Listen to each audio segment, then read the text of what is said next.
শুধুমাত্র কোরআনের পক্ষে থাকার কারণে যে আল্লাহর বান্দা 42 বছর তামাম দুনিয়ায় কোরআনের তাফসীর করেছে, প্রচন্ড শীতের মাঝে জেলখানায় মাটির মাঝে ঘুমায়, একটা খাটের ছোট্ট চৌকির ব্যবস্থা নাই, এবং তার যেই রুমে থাকে সেই রুমে দরজাটাও নাই।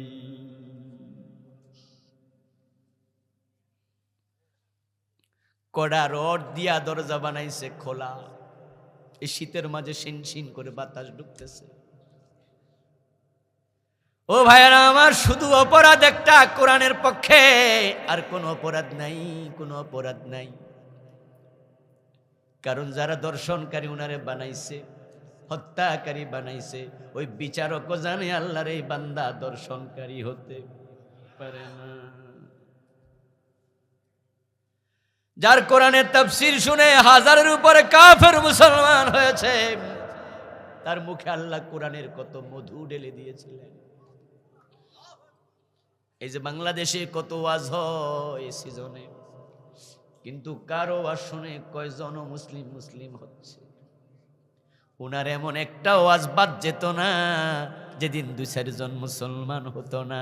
এই 10-12 বছর বাহিরে থাকলে আরো কত হাজার হাজার কাফের মুসলমান হয়ে যেত। ওয়ানাকসিম মিনাল আমওয়ালি ওয়াল আনফুসি ওয়াস সামারাত, তোমার জানমালের ভয় হবে, তোমার চাকরিটা চলে যাবে, বেতনটা বন্ধ হয়ে যাবে, শুধু কোরআনের পক্ষে থাকার কারণে। বড় অফিসার আজকে ওএসডি হয়ে আছে, খবর নিয়ে দেখেছে সে কোরআনের পক্ষের কর্মী ছিল ছাত্র জীবনে, কোন বিশ্ববিদ্যালয়ে পড়াকালীন। আজকে সে অনেক বড় অফিসার। ওই যে ছাত্র জীবনে কোরআনের পক্ষে ছিল, এটাই তার অপরাধ। এখন সে ওএসডি, এখন আর প্রমোশন হয় না, কারো কারো সাসপেনশন। ওয়ানাকসিম মিনাল আমওয়ালি ওয়াল আনফুসি ওয়াস সামারাত, আল্লাহকে আমি অনেক বড় বড় পরীক্ষা দেব, জান পর্যন্ত কেড়ে নেব। রাসূলুল্লাহ সাল্লাল্লাহু আলাইহি ওয়াসাল্লামের সাহাবী হযরত খাব্বাব ইবনুল আরত রাদিয়াল্লাহু তাআলা আনহু প্রিয় নবীর কাছে গেলেন, খুঁজতে খুঁজতে রাসূলকে পান না। রাসূল কোথায়, রাসূল কোথায়? একজন বলল, আমি দেখেছি কাবার ওয়ালের ছাদে রাসূল হেলান দিয়ে বসে আছে ছায়ার মাঝে। হযরত খাব্বাব গেলেন, আল্লাহর হাবিব বসে আছেন, তিনিও পাশে গিয়ে বসলেন। বসে গায়ের চাদরটা তিনি সরাইয়া বলছেন, ইয়া রাসূলুল্লাহ, আপনি কি সত্য নবী নন? প্রিয় নবী বললেন, অবশ্যই। আল্লাহ কি সত্য রব নয়? অবশ্যই। ও খাব্বাব, এই প্রশ্ন কেন করছো? খাব্বাব বলে, দেখেন এ জালেমগুলো শুধু ঈমান কেন এনেছি, আমারে মেরেছে, বেহুশ করে ফেলেছে। আমার শরীর তো আর নিথর, আমি তো আর টের পাই নাই। পরে তারা নাকি আগুনের অঙ্গার মাটির মাঝে বিছায়া আমার নিথর দেহটা শোয়াইয়া বুকে পাথর চাপা দিয়ে রেখেছে। ওই অঙ্গারের কারণে আমার চামড়া জ্বলে গেছে, মাংস জ্বলে গেছে, রক্ত বের হয়ে আগুনের অঙ্গারগুলো নিবেছে। দেখেন কেমনে পিনকি দিয়ে রক্ত বের হচ্ছে। ও নবী, সাহায্য কোথায়? সাহায্য কত দূর? আপনি সত্য নবী, আল্লাহ সত্য রব, তাহলে সাহায্য কই? প্রিয় নবী এবার বলছেন, খাব্বাব, বড্ড তাড়াহুড়ো করছো দেখি। তাড়াহুড়ো করো না, তোমাদের আগে এমন জাতি অতিবাহিত হয়েছে যাদেরকে জীবিত রেখে করাত দিয়ে 2 টুকরো করা হয়েছে। জীবিত করাত দিয়ে কাইটা ফেলছে, মাইরা ফেলছে। লোহার চিরুনি বসায়া দেহ থেকে মাংসগুলা জীবিত অবস্থায় হাড্ডি থেকে এভাবে টাইনা খসায়া রাখছে। আগুন জ্বালায়া ওই আগুনের মাঝে জীবিত হাত পা বেঁধে বেঁধে ফেলা হয়েছে। সূরা বুরুজ আপনারা পড়বেন বাড়ি যায়, যারা পড়েন নাই। ওখানে আসহাবুল উখদুদের কাহিনী আছে, ঘটনা আছে। আগুন জ্বালায়া গর্তের মাঝে ওই আগুনের আপনার কুণ্ডুলির মাঝে একজনের পর একজনকে ফেলেছে। আল্লাহর হাবিব বলেন, বাবলা কাটা বিছায়া গর্ত করে ওই বাবলা কাটার মাঝে জীবিত হাত পা বেঁধে ফেলে আবার বাবলা কাটা উপরে দিয়ে মাটি জীবিত চাপা দিছে। তারপরেও তারা দিন থেকে এক চুল পরিমাণ সরেন নাই। ও খাব্বাব, তাড়াহুড়ো করো না, এই পরীক্ষা লাগে করছে, তোমাদেরকেও করবেই। তবে হ্যাঁ, একটা সময় আসবে তোমরা পরীক্ষা দিতে থাকো, পরীক্ষা দিতে থাকো, হকের কথা বলতে থাকো, ভয় পেয়ে যেও না। কারো হাত যাবে, কারো পা যাবে, কারো চোখ যাবে, কারো জীবন যাবে। তোমাদের চেষ্টা যেখানে শেষ হবে, আল্লাহর সাহায্য সেখানে শুরু হবে। ও খাব্বাব, এমন একটা সময় আসবে যে সময় সানআ থেকে হাদ্রামাউত পর্যন্ত একটা এলাকার কথা রাসূল বললেন। সানআ থেকে হাদ্রামাউত কয়েকশো মাইল। প্রিয় নবী বলতেছেন, একটা সুন্দরী মেয়ে গহনা গাটি পরে একা একা সফর করবে দিন রাতে। এমন সময় আসবে তার সামনে দাঁড়ায়া, ও মেয়ে কোথায় যাও, এ প্রশ্ন করার মতো লোকও থাকবে না। ওই মেয়েটার অন্তরে, মানুষগুলোর অন্তরে এক আল্লাহ ছাড়া কারো ভয়ও থাকবে না। চুরির ভয় নাই, ডাকাতির ভয় নাই, দর্শনের ভয় নাই, হত্যার ভয় নাই। এমন শান্তি কায়েম হবে। ও খাব্বাব, অপেক্ষা করো। আমরা সেটাই দেখেছি হযরত ওমরের আমলে। অদ্য দুনিয়ার সম্রাট ওমর গাছতলায় একা একা ঘুমাতেন, বডিগার্ডের প্রয়োজন আর নেই। ওই জাহিলিয়াতের যুগে এমন পরিবর্তন এসেছে, যখন মানুষ কথায় কথায় মারামারি করত, হানাহানি করত, দর্শন করত, খুন করত, চিন্তাই করত। একজন সুন্দরী নারী তার বাবার বাড়ি থেকে স্বামীর বাড়ি যে 2-4 কিলোমিটার দূরত্ব হতো, রাস্তার মাঝে দর্শিতা হয়ে ইজ্জত হারাইতো, স্বর্ণ অলঙ্কার চিনাইয়া নিত, কোলের সন্তানটাকে কেড়ে নিয়ে বাজারে দাস বানাইয়া বেচে দিত। জীবনের নিরাপত্তা নাই, ইজ্জতের নিরাপত্তা নাই, সম্পদের নিরাপত্তা নাই। আর আমরা ওমরের যুগে দেখেছি, অদ্য দুনিয়ার সম্রাট ওমর মদিনা থেকে জেরুজালেম একা একা চলে গেছে, সাথে কোনো বডিগার্ড নাই, শুধু উটের রশি টানার জন্য মাত্র একজন চাকর ছিল। আল্লাহর সাহায্য আসবে। ও খাব্বাব, টেনশন করো না, ভয় করো না। তবে আল্লাহর সাহায্য আসার একটা সুন্নাহ আছে। ওই সুন্নাহটা হলো মানুষের চেষ্টা শেষ হওয়া লাগবে। এটা আমরা অতীতে দেখেছি, ইনশাআল্লাহ আমরা ভবিষ্যতেও দেখব।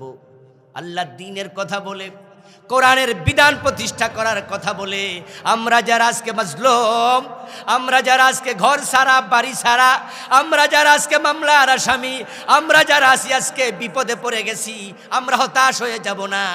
কারণ আমরা তো আল্লাহর কোরআনের কর্মী। আল্লাহ পাক রব্বুল আলামিন নিশ্চয়ই কোরআনের কর্মীদেরকে একা ছেড়ে দেবেন না, নিশ্চয়ই তিনি সাহায্য করবেন। তাই পরীক্ষা দেখলে ভয় পাওয়া যাবে না। এই আলোচনা শুনে অনেকে মনে মনে ভাবছেন, হুজুর আমাদের তো পরীক্ষা নাই। হ্যাঁ বন্ধু, পরীক্ষা তো ছাত্রের হয়।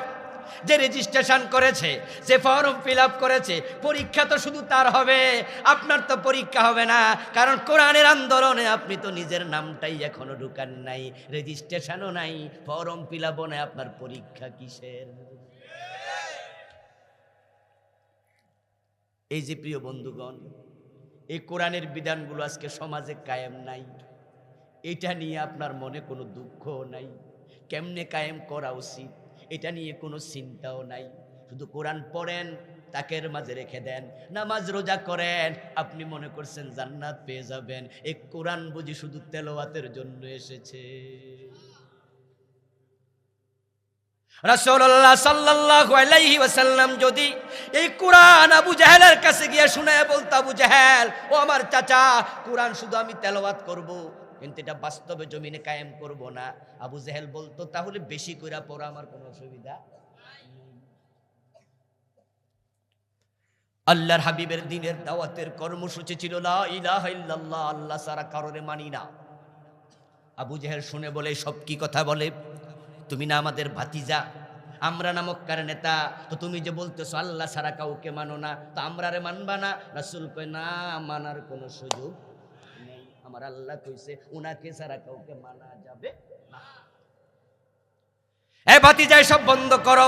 প্রিয় নবী বলেন, না না, এটা বন্ধ করা যাবে না।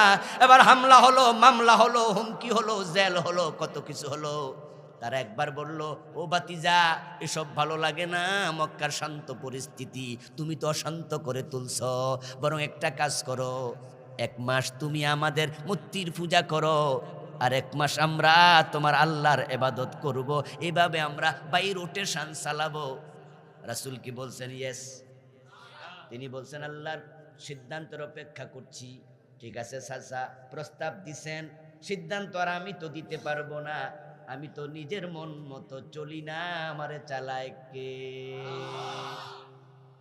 যদি আমরা নিজেরা কিন্তু মন মতো চলি, ঠিক না? আমরা যা মন চাই করি। জোহর পড়ছেন নি? কয় জি। আসর পড়ছেন নি? না। আরে কন কি? না ভাই পড়ি নাই তো। তাহলে জোহর যে পড়লেন বাড়া লাগছে, আসর পড়েন নাই, বাড়া লাগে না? তাহলে আমাদের নামাজ মন মতো, রোজা মন মতো, আমল মন মতো। মসজিদে সবাই ঢোকে ডান পা দিয়া, মসজিদ থেকে বের হয় বাম পা দিয়া, নামাজ শুরু করে আল্লাহু আকবার দিয়া, নামাজ শেষ করে সালাম ফিরাইয়া, ইমাম যদি মাগরিবের ফরজ 2 রাকাত পরে সালাম ফিরায়, সব মুসল্লি একসাথে লোকমা দিয়ে দেয়। কেন? কি হয়েছে? আমি আপনাদের 10 বছর ইমামতি করি, আজকে না হয় একটা ভুল করছি। হুজুর ভুল কইরা দেখেন, সামনে কইরা দেখেন, লোকমা চলুন। কেন আমার প্রতি আপনাদের শ্রদ্ধা ভালোবাসা নাই? সব আছে, লোকমা কেন দেন? একটা কারণে, রাসূল 3 রাকাত পড়েছেন। আপনি ভুল করলে রাসূলের সাথে না মিললে আপনাকে ছাড়া হবে না। আমরা রাসূলের কথার বাইরে চলি না। বাবা যদি ইমাম হয়, ছেলে যদি মুক্তাদি হয়, বাবা যদি ভুল করে, ছেলে ছাড় দেয় না, লোকমা দেয়। তাহলে দেখেন আমরা রাসূলকে কেমনে মানি, আল্লাহরে কেমনে মানি। অথচ কোরআনকে আদালতে মানা লাগবে, সংসদে মানা লাগবে, গণভবনে, বঙ্গভবনে এমনই ভাবে রাসূলকে মানা লাগবে। এই কথা বললে ওই মুসল্লিদের চেহারাই কালো হয়ে যায়। তুই কোরআন কায়েমের ব্যাপারে তোমার যখন কোনো চিন্তা নাই, তোমার পরীক্ষা কি? তুমি তো রেজিস্ট্রেশনই করো নাই। পরীক্ষা তো তারা দেবে যারা আল্লাহর কোরআনের আইন জমিনের প্রতিষ্ঠার কথা বলে, ঠিক কি না? রাসূলুল্লাহ সাল্লাল্লাহু আলাইহি ওয়াসাল্লাম যদি আবু জেহেলের কাছে গিয়ে বলতেন, আমি মসজিদটা চালাবো আল্লাহর কোরআনের আইনে, দেশটা আপনি আপনার আইনে চালান, আবু জেহেল বলতো, ভাতিজা ইমামতির বেতন আমি দিব, তুমি ভালো করে মসজিদ ইমামতি করো। যদি ফেরাউনের কাছে নবী মূসা একই কথা বলতো, চাচা আপনি আপনার মতো দেশ চালান, আমি আমার আইন আল্লাহর আইন, আমি মসজিদ মাদ্রাসা চালাবো, তখন ফেরাউন বলতো, ভাতিজা এসি লাগলে খবর দিও, মসজিদ এসি কইরা দিমু, মুরিদ সব লইয়া ঢুকে যাইও, কিন্তু দেশটা আমি কেমনে চালাই তা নিয়ে কোনো মাথা গামাইও না। এই যেন বাংলাদেশে যেসব আলেম ওলামা পীর বুজুর্গ শুধু মসজিদ মাদ্রাসা নিয়ে ব্যস্ত, সরকার তাদেরকে হালুয়া রুটি খাওয়াচ্ছে।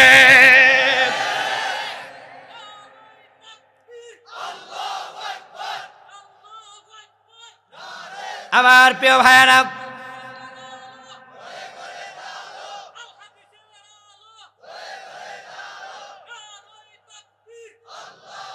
আমার প্রিয় ভাই, শুধুমাত্র মসজিদ মাদ্রাসা, নামাজ, রোজা, হজ, যাকাত নিয়ে যদি আপনি ব্যস্ত থাকেন, দেখবেন আপনার কোনো পরীক্ষাই নাই, কোনো ঝামেলাই নাই। এমন হুজুর বাংলাদেশে আছে, খাইতে খাইতে গর্দান মোটা হয়, ফ্যাট এত বড় হয়, ঘাড় লাগতে পারে না। আবার এমন হুজুর আছে, তারা নিজের ঘরে ঘুমাতেও পারে না। কোন হুজুর সরকারি, কোন হুজুর দরকারি, আবার কোন হুজুর আছে আলু তরকারি। তারা সব জায়গায় মিশে না, এদিকেও আছে ওইদিকে আছে। ও আমার প্রিয় ভাইয়ারা, যদি হযরত ইব্রাহিম আলাইহিস সালাম একই কথা নমরুদের সাথে বলতেন, তালগোল মিলাইয়া চলবো, মিলেমিশে চলি, ঝামেলা হতো না। এখন আমরা দেখছি এই সমাজে কোরআন নাই। আর কোরআনটা আজকে কই? মসজিদ মাদ্রাসার তাকে সারা, বাড়ির তাকে সারা নাই। অর্থনীতিতে কোরআন চলে না, রাজনীতিতে কোরআন চলে না, স্বরাষ্ট্রনীতিতে কোরআন চলে না, পররাষ্ট্রনীতিতে কোরআন চলে না। আগে শিক্ষানীতিতে কিছু কোরআন আছে, এখন কোরআন শিক্ষা ব্যবস্থা থেকেও তুলে দিয়া ডারউইনের মতবাদ ঢুকানো হয়েছে।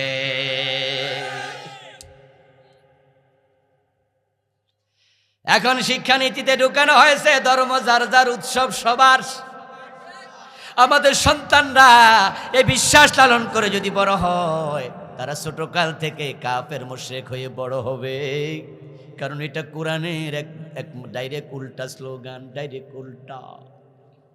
হিন্দুদের দুর্গা পূজা আসলে বলে ধর্ম যার যার উৎসব সবার, অথচ আল্লাহ স্লোগান হলো লাকুম দীনুকুম ওয়ালিয়া দীন।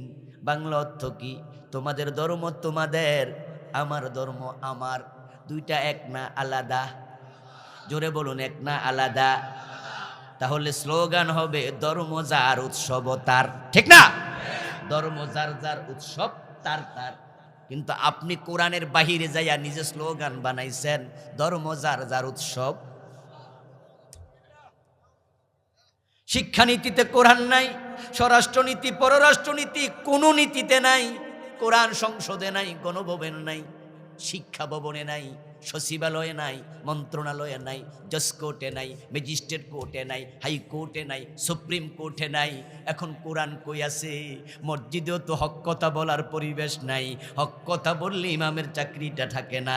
মাদ্রাসায় গিয়া দেখো অবস্থা কি, প্রিন্সিপালের মাথার উপরে মহিলার ছবি ঝুলছে, অথচ যেই ঘরে ছবি ঝুলানো থাকে রহমতের ফেরেশতাই প্রবেশ করবে। ওই কামেল মাদ্রাসা, ফাজেল মাদ্রাসা অফিসের মাঝে আলমারি থাকে, তাক থাকে, ওই তাকের মাঝে বুখারী থাকে, কোরআন থাকে, তাফসীর থাকে, আর সবার উপরে বেড়া বেড়ি ছবি ঝুলানো থাকে। তোমাদের কাছে কোরআনের দাম কত কম, তো তোমাদের মতো লোকের পরীক্ষা কি? পরীক্ষা তো হবে ছাত্রের, তোমরা তো ছাত্রই হতে পারো। আর যারা আপনারা আলহামদুলিল্লাহ কোরআনের পক্ষে আছেন, ভয়কে জয় করতে হবে। ও মুমিন, কোনো ভয় পরোয়া করিও না। মুমিনের জন্য আবারও বলছি, আল্লাহ ছাড়া কাকে ভয় করা জায়েজ নাই। ভয় শুধু কার? এই চিন্তা নিয়ে আমরা যদি সামনে আগাই, হতাশ হওয়া লাগবে না। কিছুদিন পরে দেখবেন সাহায্য এসে গেছে, টেনশন করবেন না। এই যে আপনাদের দেবিদ্বার প্রপারে 5 তলা বিল্ডিং, 4 তলা বিল্ডিং আছে না? এই বিল্ডিং যখন বানাইছে তখন ইটগুলো কিন্তু গোটা গোটাই আইছিল। একটা বিল্ডিং বানাইতে 30,000 50,000 ইট লাগে, লাগে না? আরো বেশি লাগে। আমরা যখন ইট কিনে আনি তখন আদলা কিনে আনি নাকি? আমরা ইট কিনে আনছি পুরা। কিন্তু বিল্ডিং বানানোর প্রয়োজনে যিনি এটার মিস্ত্রি, তিনি কোনো সময় ওই আপনার ইটটাকে দইরা বাড়ি দিয়া 2 টুকরা করে আলায়, কখনো 3 টুকরা করে আলায়, করে না? কখনো দেখবেন কোনা ভাঙ্গা লায়, কখনো আবার মেশিনে ঢুকাইয়া কয় একবারে সবগুলা ইট 10,000 ইট ভাঙ্গা টুকরা করে আলাও, কয় না? সাদে দিমু সাদে। আপনি আনছিলেন গোটা ইট, ওই বেটা কয় না না 10,000 ইট সবগুলা টুকরা করো। কি আজীব ব্যাপার তো। বাড়িওয়ালা কয় তাই নাকি, করো, সাথে তো দিতে হইব। আবার কিছু ইটের কয় একবারে মাটির নিচে ঢুকাইয়া দাও, ফাউন্ডেশন বানাতে হবে, যে উটগুলো জীবনে কোনোদিন আলোর মুখ আর দেখবে না। তুমি হকের উপরে থাকো, কোরআনের কথা বলো, এমনও হতে পারে তোমার গুম করা হবে, তোমার মা তোমার বাবা কোনোদিন খুঁজে পাবে না।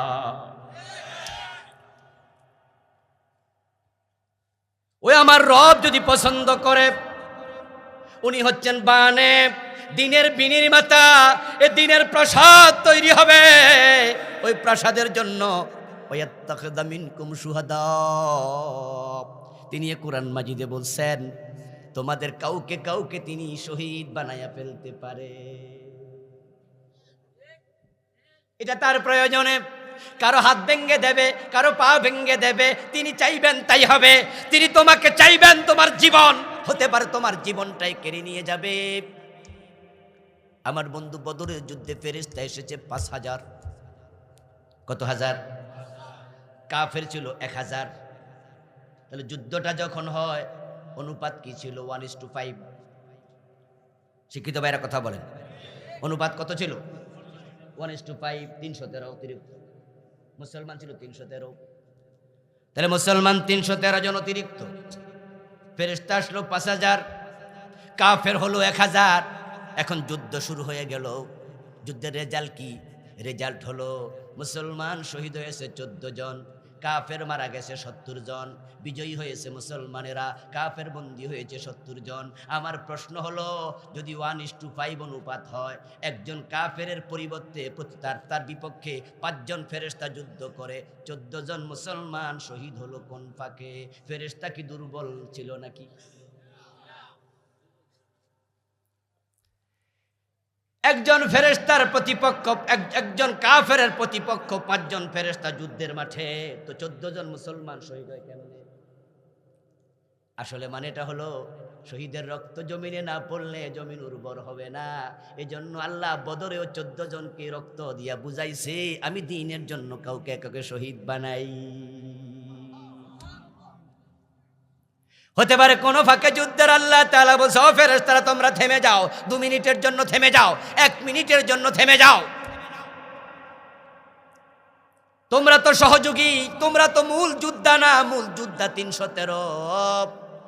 ওদেরকে কাজ করতে শিখাও। বাবা যখন সন্তানকে সাঁতার শিখায় পুকুরে নিয়া, তখন সাঁতার শিখার সময় একটু মাঝে মাঝে পেটের ভিতরে পানিও যাইতে। কি আপনারা যারা সাঁতার শিখছেন একটু একটু খাইছেন না পানি? 2-1 ডুব সবাই খাইছে। বাবা ছেড়ে দেয়, পেটের মাঝখানে ধরে কয়, এবার তুই হাত কাপা, পা কাপা, এভাবে লাপালাপি কর। ছেলে লাপালাপি দাপাদাপি করে, এক পর্যায়ে আবার বাবা কয় ছেড়ে দিলাম। যখন ছেড়েটা দেয় তখন কিছু পানি টানি খায়, কব্বানি বাব্বানি মারে। বাবা যখন দেখে ডুববা যায়, তখন বাবা চাপ মারে ডুবাইয়া দেয়, নাকি আবার কোলে নেয়? আমাদের আল্লাহ আমাদেরকে ডুবাইয়া দেবে না, মাঝে মাঝে আমাদেরকে পরীক্ষা করার জন্য রক্ত নেয়, শাহাদাত নেয়, চোখ নেয়, কান নেয়। চূড়ান্ত পরাজয় যখন এসে যায়, আল্লাহ আকাশ থেকে ফেরেশতা পাঠাইয়া দেয়, আমাদেরকে আল্লাহ ধ্বংস হতে দেবেন না। এটা কোরআনের বক্তব্য। ওয়া কানা হাক্কান আলাইনা নাসরুল মুমিনিন। আল্লাহ তাআলা বলেন, যারা প্রকৃত মুমিন তাদেরকে যখন আমি পরীক্ষায় ফেলে দেই, যখন চূড়ান্ত পরাজয় কাছাকাছি এসে যায়, মনে হয় আর নাই, তখন তাদেরকে আমি আল্লাহ নিজে সাহায্যের হাত বাড়ায়া সহযোগিতা করি। মুমিনকে সাহায্য করা আমি আল্লাহর জন্য ওয়াজিব। ঘোষণা করছে কে? জোরে বলুন। এবার কয়েকটা কাহিনী শোনাবো, শুনবেন। তাকে দেখেন ইব্রাহিমের দিকে। ইব্রাহিম আলাইহিস সালামকে যখন চরকিতে তুলে ঘুরাচ্ছে, চরকি ফেলে দেবে আগুনে, আগুন জ্বলছে কয়েক মাস লাগাতার। উনার বিরুদ্ধে নমরুদ এত অপপ্রচার করেছে, মানুষেরা বুঝছে ইব্রাহিম মনে হয় খারাপ মানুষ, নাউযুবিল্লাহ। অপপ্রচার কিন্তু জঘন্য। মিডিয়া চাইলে হিরুরে জিরু বানায়, আবার জিরুরেও হিরু বানায়। অপপ্রচার বড় জঘন্য। এই যে ওসামা বিন লাদেন, একজন ব্যক্তির নাম, তাম পৃথিবীর মানুষ তাকে চিনে একজন সন্ত্রাসী হিসাবে। আচ্ছা, ওসামা বিন লাদেন সন্ত্রাসী করছে, আপনারা কয়জনে দেখছেন? যারা আজকে বলতেছে সন্ত্রাসী তারা দেখছে? যদি প্রশ্ন করা হয় টুইন টাওয়ার, পেন্টাগন কে ভেঙেছে, তখন দুনিয়ার মানুষ প্রশ্নের উত্তর দেবে ওসামা বিন লাদেনের নেতৃত্বে হে ভাঙছে। অথচ বন্ধু, সে ছিল পাকিস্তানে, সে ছিল আফগানিস্তানে, আর বোমা পড়ছে যায় আমেরিকায়। যে বিমান বোমা মারছে, যে বিমান ক্রাশ করেছে, ওই 2 বিল্ডিংয়ে ওই বিমানগুলো উঠেছে আমেরিকার বিমানবন্দর থেকে। আর বিমানবন্দরে আপনারা যারা গেছেন, সেখানে ঢোকার সময় পরীক্ষা আসেনি? চেক আছে কিনা? সাধারণ চেক না সিরিয়াস? পায়ের জুতা পর্যন্ত খুলে, মাথার টুপি পর্যন্ত খুলে চেক করে। আন্তর্জাতিক বিমানবন্দরে মাথার টুপি আপনাকে খুলে ছাড়বেই, পায়ের জুতা এবং আপনার মাজায় যে বেল্ট আছে বেল্টটা পর্যন্ত খুলে ফেলবে। আপনার সাথে কি আছে মেটাল ডিটেক্টর দিয়ে চেক করবে, কম্পিউটারে চেক করবে। আমি একটা ছোট্ট ব্লেড নিছিলাম, শেভ করবো, চট্টগ্রামে যাব, ব্রিফকেসের মাঝে ব্লেড, 2-3 দিন থাকবো। এয়ারপোর্টে ব্রিফকেস ঢুকাইলাম, আমার কয় হুজুর ব্লেড আছে, ব্লেডটা দিয়ে দেন। তো আমি কই আরে ভাই একটু শেভ করবো, কিনা নিয়ে একটা ব্লেড নিয়ে লোকাল বিমানবন্দরও ঢুকতে পারলাম না। আর টুইন টাওয়ার পেন্টাগন ভেঙেছে, কি বোমারু বিমান, ভিতরে কি ছিল আল্লাহ জানে। ওখানে উঠছে, ওদের কি মেশিন পত্র নাই চেক করার? তো দোষ বুঝি দূরে থাকলো, কয়েক হাজার মাইল দূরে ও বেডার লাদেনের। ও ভাইরা আমার, CNN, BBC, Reuters, voice of America, বিশ্ব তামাম মিডিয়া ওসামা বিন লাদেনকে সন্ত্রাসী বানাইছে। এই হলো বাস্তবতা। আসলে মূলত লোকটা সন্ত্রাসী নয়, আমি তার পক্ষে বললাম। কারণ কি? কারণ হলো সে সন্ত্রাসী। আমেরিকা আজ পর্যন্ত কোনো প্রমাণ দিতে পারে নাই, শুধু বলছে এটাই প্রমাণ। তাকে পাওয়া গেল পাকিস্তানের অ্যাবোটাবাদে এক বাড়িতে। এবং আপনারা জেনে থাকবেন, ওসামা বিন লাদেনকে পাওয়া গেছে জীবিত অবস্থায়। এমনটা না যে বোম্বিং করেছে, সে মারা গেছে তা নয়, তাকে ধরছে একবারে জীবিত। আমরা টেলিভিশনের চ্যানেলে দেখেছি। আপনারা এবার বলুন তো, সে এক পৃথিবীর এত বড় সন্ত্রাসী, যেহেতু জীবিত পাওয়া গেছে, তাকে 2-4 দিন রিমান্ডে নিয়া তার সাথে আরো কে কে আছে এই তথ্যগুলো দরকার কি ছিল না? যে তোমারে টাকা দিছে কে, অর্থের যোগান দিছে কে, বুদ্ধি দিছে কে, এত বড় সন্ত্রাসী কেমনে হইলা, তোমার সাথে আর কে কে আছে, এই তথ্যগুলো নিয়া পুরা একটা গ্রুপরে ধইরা তারপরে শাস্তি দেয়া দরকার। কিন্তু আমরা কি দেখলাম, তাকে একদিনের জন্য রিমান্ডেও দেয়া হয় নাই, বরং পরে বলল তারে গুলি করে মেরে ফেলছে। তো লাশ কোথায়? লাশও নাই, পানিতে ভাসাইয়া দিছি। আসলে মিডিয়ার সামনে জন্যই আনে নাই। ওসামা বিন লাদেন আসল কথা বললে আমেরিকার আসল গোমর পাশ হয়ে যেত। ওয়ালা তাহিনু ওয়ালা তাহজানু ওয়া আনতুমুল আ'লাউনা ইন কুনতুম মুমিনিন। হতাশ হইতে মানা করছে কে? মানা করছে কে? দুশ্চিন্তা করো না আবু বকর। ওই যে গুহার মাঝে রাসূল বলছে ইন্নাল্লাহ মানা, আমাদের সাথে আছে কে? তাকায় দেখেন নবী মূসার দিকে, ওনার লগের লোকদেরকে নিয়ে পালাতে পালাতে রাতের বেলায় সাগরের তীরে চলে গেছে। ওখানে গিয়ে সকাল হয়ে গেছে, সামনে দেখে সাগরের বিশাল ঢেউ। ওই সাগরের নাম কি ছিল? আমি কই সাগর পাবলিক নদ, সাগরের নাম নদী হয় নাকি? বাহারে আহমার, নীল নদ নয়, লোহিত সাগর। ফেরাউন নীল নদে ডুবেছে, এটা ভুল কথা, ভুল কথা। কে বা কারা বলেছে? এভাবে প্রচার হয়ে গেছে। নীল নদ হলো কায়রো শহরের ভিতর দিয়ে গেছে। এটা আমাদের কাকরি নদী। কাকরি নদী আছে না? কোন পাশে? এই যে আজকে তো পার হয়ে আসলাম, এটার নাম কি? কাকরি? ও গোমতী, গোমতী, গোমতী নদী। ও কাকরি আমাদের মিয়াবাজার, আমার বাড়িতে সদ্য গেলাম, এই জন্য এটা কয়ে গেছি। গোমতী নদী। আপনাদের যে গোমতী নদীটা আছে, এটা যদি 3টা অথবা 4টা একসাথ করে, অতটুকু হবে নীল নদ। আমি এ পাশে দাঁড়াই, আমার মোবাইল দিয়ে ওই পাশে ছবি তুলছি। আমার কাছে মনে হয়েছে যদি শক্তিশালী কোনো বল আর বল করে, হতে পারে সে পারে চলে যাবে। তো ফেরাউন হাজার হাজার সৈন্য নিয়ে এটাতে ডুববে, মরল কেমনে? আমি কায়রোতে গিয়ে আমার ভাইদেরকে যখন বললাম বাংলাদেশি, এরাত নাকি ডুবছে, এরা কয় আপনি ডুবতে চাইলেও তো ডুবতে পারবেন না, সাঁতরাইয়া মাত্রায় কাব্বাইয়া তো বাইসা যাবেন, অথবা আপনি ডুবতে থাকলে পাবলিক লাভ দিয়া পড়ে আপনার বাসায়। কোরআন মাজিদ আল্লাহ তাআলা বারবার বলেছে সাগর, ইয ফারাকনা বিকুমুল বাহার। সুবহানাল্লাহ বলেন। ওয়াদরিব বিআসাকাল, আরে আলেম ভাইরা কথা বলুন। ওয়াদরিব বিআসাকাল হাজার, না বাহার। হাজার তো আরেক আয়াত।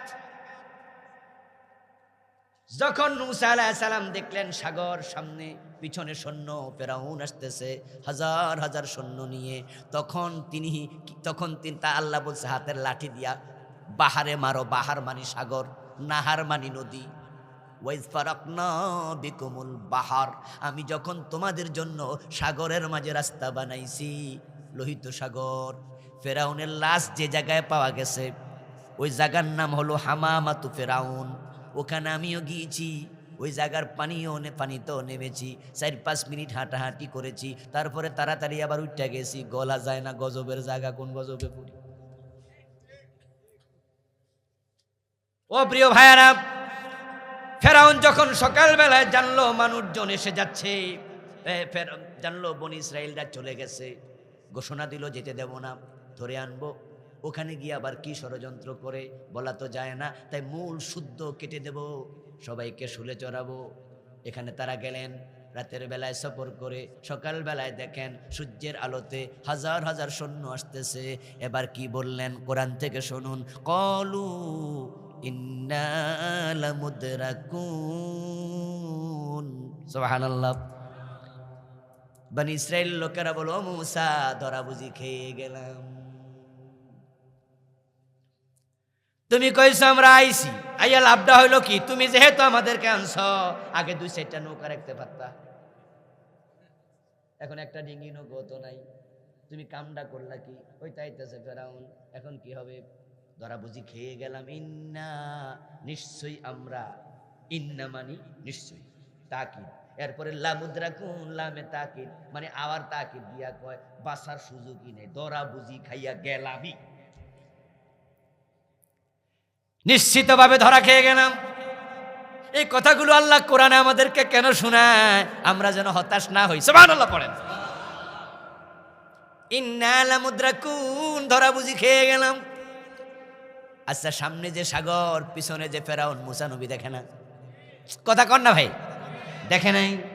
কিন্তু উনি কি বলেছে এবার আল্লাহকে, আমার মুসা কি বলছে শোনো, কাল্লাম ইন্না মাইয়া রব্বি সায়াহদিন। অসম্ভব, অসম্ভব, কোয়াইট ইম্পসিবল, হতে পারে না, আমার সাথে আমার আল্লাহ আছে। বান্দার চেষ্টা যেখানে শেষ, আল্লাহর সাহায্য সেখানে হয় শুরু। ও মুসা, হাতের লাঠিটা কাজে লাগাও। কাজে লাগাইছে, 12টা রাস্তার সাথে সাথে হয়ে গেছে। ওই রাস্তা ধরে পার হয়ে গেছে। তারপর ফেরাউন এসেছে, তাও বা যদি করতো, দাঁড়াইয়া বলতো, খাইছে রে, সাগরের রাস্তা জীবনও তো দেখি নাই, আজকে যেহেতু মুসার জন্য হয়েছে, নিশ্চয়ই মুসা ভিন্ন কিছু, আল্লাহর নবী, আল্লাহ আমারে মাফ করে দাও। ফেরাউন যদি তাও বা করতো, ডুবে মরা লাগতো না। লোকজন জিজ্ঞাসা করলো আমাদের, হে ইলা, আমাদের ও নেতা, আমাদের রব, নাউজুবিল্লাহ, এত রাস্তা সাগরে 12টা, এরকম তো জীবনে কোনোদিন দেখি নাই। ফেরাউনকে আমি বানাইছি, টেনশন কি? চলো, ক্ষমতা পাইলে হুঁশ থাকে না, ঠিক না? অনেকে হুঁশ হারাই। এবার ঢুকেছে সাগরে, আল্লাহ দিছে ডুবাইয়া, দিছে মাইরা, শেষ মেসাকর। কিন্তু এখনো তার লাশটা আছে না নাই? 3100 বছর পানিতে ঝুলেছে, পানিতে আপনার কি কয় ভেসেছে, পানির মাঝে থেকেছে, পচে নাই, গলে নাই, কোন হাঙ্গর তিমি তাকে খায়। কেন? তার লাশ আল্লাহ হেফাজত করলো, বাঁচিয়ে দিল, নাজাত দিল। কোরআনে আল্লাহ সেটাও বলছেন, আল ইয়াউমা নুনাজ্জিকা বিবাদানিকা লিতাকুনা লিমান খালফাকা আয়া। ও ফেরাউন, তোর বডিটাকে আমি বাঁচায়া রাখলাম, তোরে পানিতে ডুবাইয়া মারলাম, পরবর্তী যুগের লোকেরা তোকে দেখে শিক্ষা নেবে। ফেরাউন হইও না, ফেরাউন হইও না। যদি ফেরাউনের মতো হও, এখনো ডুবানোর ক্ষমতা আল্লাহর আছে না নাই? আপনাদেরকে 3টা প্রশ্ন আমি করব, জবাব জানলে জবাব দিয়েন। 1 নাম্বার প্রশ্ন, ফেরাউন যখন পানিতে ডুবে মরেছে, ঘুমেছিল না সজাগ ছিল? 2 নাম্বার প্রশ্ন, পদত্যাগ করে আসছে না ক্ষমতায় ছিল? 3 নাম্বার প্রশ্ন, একা ছিল না সাথে সৈন্য ছিল? আল্লাহ কি বুঝাইয়া দিলেন? বুঝালেন, আমি যদি ডুবাতে চাই, সজাগ রাইখা ডুবামু, ক্ষমতায় রাইখা ডুবামু, সৈন্য সহ ডুবাবো, বাজানো বাপা বাঁচানোর ক্ষমতা নাই।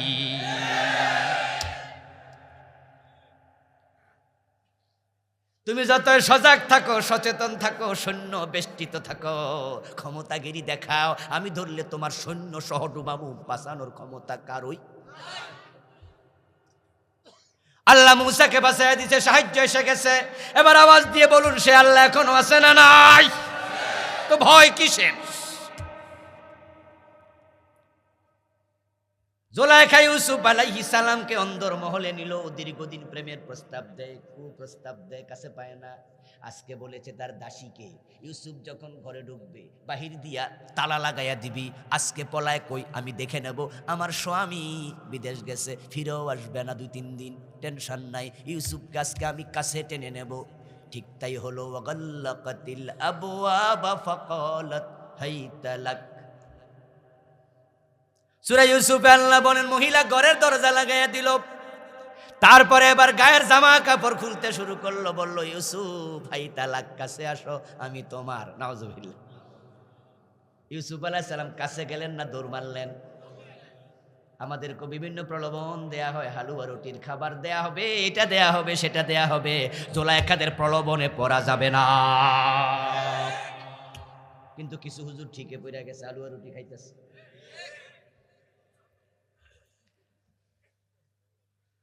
ও ভাইয়েরা, বেশি বেশি সমাদর নিও না। তোমার দুশ্মন যদি তোমার বাচ্চাকে কোলে নেয়, তুমি বুঝিও সে যদি কোলে নেয়, কোলে রাইখা মাথা নিচের দিকে দিয়া, পা যদি উপরের দিকে দিয়া ঝুলাইয়া রাখে, কোলে থাইকা মরে যেতে পারে। দুশ্মনের হালুয়া রুটি খাইও না, ওখানেও বিষ মিশানো থাকতে পারে। কোন বিষ? বাস্তব বিষ নয়, ধ্বংসের বিষ। ইউসুফ আলাইহিস সালাম দৌড় মারলেন। জুলাইখা অট্ট হাসি দিয়া কই, ইউসুফ আজকে পলানোর জায়গা তো নাই, তুমি কি দেখো না দরজা বাহির দিয়া বন্ধ? মহিলা তো বেকুব না যে ভিতর দিয়ে সিটকানি লাগাবে, তো ইউসুফ তো সিটকানি খুলে যাইব, এজন্য বাহির দিয়া লাগাইছে, আজকে পলানোর জায়গাও নাই। ইউসুফ আলাইহিস সালাম মহিলার অট্ট হাসি শুনে দরজা বন্ধ দেখে থামেন নাই। উনি জানেন থামলে সাহায্য আসবে না, মানুষের চেষ্টা যেখানে শেষ, সাহায্য সেখানে শুরু হয়। তাই পথিমধ্যে না থেমে তিনি দৌড়াতে দৌড়াতে দরজা পর্যন্ত পৌঁছলেন। পৌঁছতে দেরি, দরজা নিজে নিজে খুলতে আর দেরি হলো না। খুলে দিলেন কে? বাঁচালেন কে? ইয়েস, ইল্লা মা রাহিমা রাব্বি ওয়া মা উবাররিউ নাফসি ইন্নান নাফসা লাআম্মারাতুম বিসসুই ইল্লা মা রাহিমা রাব্বি। আমার রব আমাকে রহম করে বাঁচাইছে। আমার বন্ধু ইউসুফ আলাইহিস সালাম জানেন আস-সাইয়্যু মিন্না ওয়াল ইতমামু মিনাল্লাহ, চেষ্টার মালিক আমরা, সফলতার মালিক কে? এজন্য থামা যাবে না, আমরাও থামবো না, আমরাও দৌড়াতে থাকবো। ইউসুফ যখন এবার ঘরের দরজা দিয়া বের হয়ে গেলেন, জুলাইখা বুঝে ফেললো খাইছে রে, আমার ষড়যন্ত্র তো কাজে আসে নাই। এবার জুলাইখাও কিন্তু বসে থাকে নাই, সে পিছন দিয়া দৌড় মারছে, ইউসুফের জামাটা এরা ধরছে। কাহিনী আপনারা জানেন, আমি কাহিনী নতুন করে শোনাচ্ছি না, আমি শুধু সিগনিফিকেন্স জানাচ্ছি। এবার ঘটনা কি ঘটলো আল্লাহ কোরআনে বলতেছেন, ইউসুফের জামাটা পিছন দিয়ে ছিঁড়ে গেল। ইউসুফ কি তখন প্রেসিডেন্ট না একজন দাস? মাশাআল্লাহ, তখনও প্রেসিডেন্ট, তিনি তখনও দাস, কেনা গোলাম, বাজার থেকে কিনে আনছে। আচ্ছা, একজন গায়ের জামার দাম, গেঞ্জির দাম কয় লাখ টাকা থাকে? একজন দাসের জামা 10, 20, 50, 100, 1000। তো এটা ছিঁড়ে গেল না থাকলো, এটা কোরআনে কোয়া কি দরকার? কথা বুঝেন নাই? একজন দাসের গায়ের জামা ছিঁড়ে গেছে, আল্লাহ কোরআনে কয় এ জামা গেছে ছিঁড়া, এ জামা কি স্বর্ণ দিয়ে বানাইছিল? তো এই জামার কথা কই লাভ কি? আমার আল্লাহ বুঝায় ইউসুফের অনুসারীরা, ও মুসলমানেরা শোনো, ও নবীর উত্তরসূরি আলেমেরা শোনো, জুলাইখারা তোমাদের জামা টেনে ধরবে, ইউসুফেরটাও ধরেছে, ছিঁড়ে গেছে, ইউসুফ থামে নাই, তোমাদের জামা ছিঁড়ে যাবে, তোমরাও থামতে পারবা না।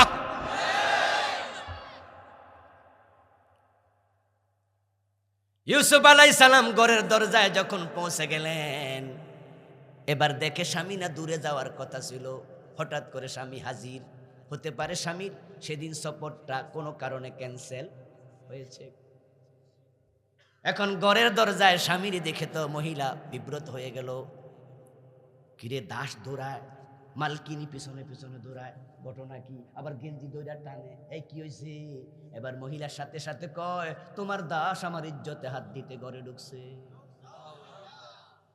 এরকম মিথ্যুক বাংলাদেশে এখনো আছে না নাই? দর্শনের সেঞ্চুরি করে কারা, আর দর্শনের মামলা খায় কারা? দর্শন করে সেঞ্চুরি করে ওরা, আর মামলা দেয় হুজুরের বিরুদ্ধে। আজিব আজিব আজিব। জুলাইখা বলতেছে, তোমার দাস আমার ইজ্জতে হাত দিতে গেছে। ইউসুফ নবী কই, ইন্না লিল্লাহি, আমনে কি কোনে সব? আমনে না আমারে ডাকছেন? কয় কি আমি ডাকছি? তুমি আমার কাছে গেছো? যাই হোক, এখানে ঘটনা সমাধান হয়ে গেল। এবার ইউসুফ আলাইহিস সালামকে জুলাইখা মাঝে মাঝে কইতো আইও, ইউসুফ কয় না, হারাম, নাউজুবিল্লাহ। কয় তাহলে তোমার জেল খাটায় ছাড়বো। ইউসুফ নবী তখন বলছে, আল্লাহ, আমার কাছে এই পাপের চেয়ে জেলখানাই ভালো। এক পর্যায়ে মহিলা ইউসুফ আলাইহিস সালামরে জেলে ঢুকাইল। আপনারা বলুন তো, ইউসুফ আলাইহিস সালাম যদি ওই মহিলার সাথে আতাত করতেন, তার কথা মানতেন, জেলে ঢুকাইতো না দুধ রোজ করে খাওয়াইতো? শুধু দুধে খাওয়াইতো না কলাও খাওয়াইতো? কিলে খাওয়াইতো? বলটল হইলে আমারই লাভ, নাউজুবিল্লাহ। ঠিক না? এই ইয়াং ম্যান যদি বলটল বেশি হয়, এই নারী হিসাবে সে আরো লাভবান হবে, তার মনের আশুদা পূর্ণ হবে, সে আরো দুধ টুধ খাওয়াইতো, কলামলা খাওয়াইতো। কিন্তু যখন বলছে আমি আপনার সাথে নাই, জেল খাটাবো। সুতরাং যারা জালেমদের সাথে আতাত করে তারা দুধ কলা খায়, যারা আতাত করে না তারা ইউসুফের মতো জেলে যায়। ইউসুফ কি দোষী ছিল? দোষী ছিল। সুতরাং জেল খাটে যারা সবাই দোষী নয়, সবাই দোষী নয়। ইউসুফ আলাইহিস সালামকে জেলে দিল যেই জুলাইখা। আপনাদের কাছে আমি প্রশ্ন করি, ইউসুফ যে নির্দোষ এটা তার স্বামী আজিজে মিশর যদি নাও জানে, জুলাইখা কি জানে না? আর জুলাইখা নিজে তো জানে যে আসলে ইউসুফ ভালো মানুষ, কিন্তু জেল খাটাইলো। এজন্য আল্লাহ কোরআনে বলছে, ইন্না কাইদাকুন্না আযীম। ও জুলাইখারা, তোমাদের ষড়যন্ত্র বড় মারাত্মক। কাইদা কুন্না, আলেম ভাইরা জবাব দেন, কুন্না এক বছর না বহু বছর? জুলাইখা কয়জন ছিল? তো বহু বছরের সিগা কেন?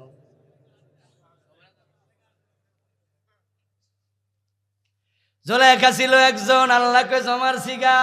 আল্লাহ বুঝাইয়া দিছে আরো নতুন নতুন জুলাইখার জন্ম হবে, যারা আলেমদেরকে দর্শনের মামলা দিয়া ফাঁসি দেবে, জেলে দেবে। তাদের ষড়যন্ত্র বড় মারাত্মক, বড় মারাত্মক। তাই তোমরা যারা ইমানের পথে টিকে থাকবা, এগুলো তোমরা শিখে রাখো, জেনে রাখো। রাস্তা যদি চেনা থাকে, সফর করা সহজ হবে। আমরা গ্রামের রাস্তায় যখন চলছি ছোটকালে, আজকের মতো সব রাস্তা ব্রিজ ছিল না, কিছু রাস্তা সাঁকো ছিল, কিছু রাস্তা দেখা গেছে পানি যাইতে যাইতে ভেঙে গেছে, মোটামুটি 2-3 হাতে একটা খাদ, তো মানুষ লাফ দিয়া রাস্তা যদি গর্ত থাকে 2 হাত, লাফ হবে কয় হাত? মাশাআল্লাহ। গর্ত যদি 2.5 হাত, লাফ হবে কয় হাত? গর্ত আছে যতটুকু, লাফ হবে কমপক্ষে 1 বিঘত বেশি।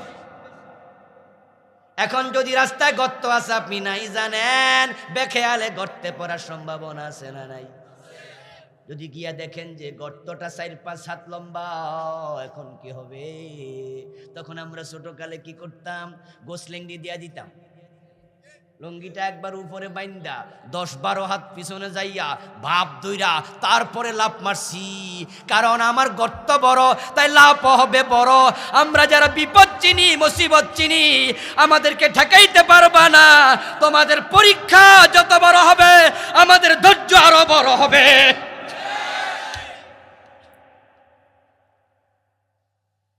নবী ঈসা আলাইহিস সালাম আকাশ থেকে নামার সময় আর বেশি দিন নাই। কিয়ামত গণায়া যাচ্ছে। কিয়ামতের ছোট ছোট আলামত শত শত প্রকাশ হয়ে গেছে, বড়গুলোর অপেক্ষা আছে। ইমাম মাহাদি আসতো বেশি দেরি নাই। ইমাম মাহাদি যখন আসবে, নবী ঈসা আলাইহিস সালাম যখন আসবে, তারা আসবেই দাজ্জালের বিরুদ্ধে জিহাদ করার জন্য। তারা নামাজের দাওয়াত দিতে আসবে না, রোজার দাওয়াত দিতে আসবে না, তারা দাজ্জাল খতম করতে আসবে। তাদের সাথে যারা শরীক হতে চাও, এখন থেকে জিহাদের প্রস্তুতি নেওয়া লাগবে। আল্লাহ পাক রব্বুল আলামিন যদি কখনো পরীক্ষা করে বসেন, আমরা আল্লাহর কাছে আগাম দোয়া করে রাখতে চাই, বনি পরীক্ষাটা লম্বা করিও না, পরীক্ষাটা বেশি কঠিন করিও না। যদি পরীক্ষা করো, তাহলে তোমার রহমতের চাদর দিয়ে আবার আমাদেরকে আবৃত করে রাখিও। আল্লাহ তাআলা আমাদের সকলকে ঈমানের পরীক্ষা উত্তীর্ণ হওয়ার তৌফিক দান করুন, বলেন আমিন। হাদা মা ইনদি ওয়াল ইলমু ইনদাল্লাহ।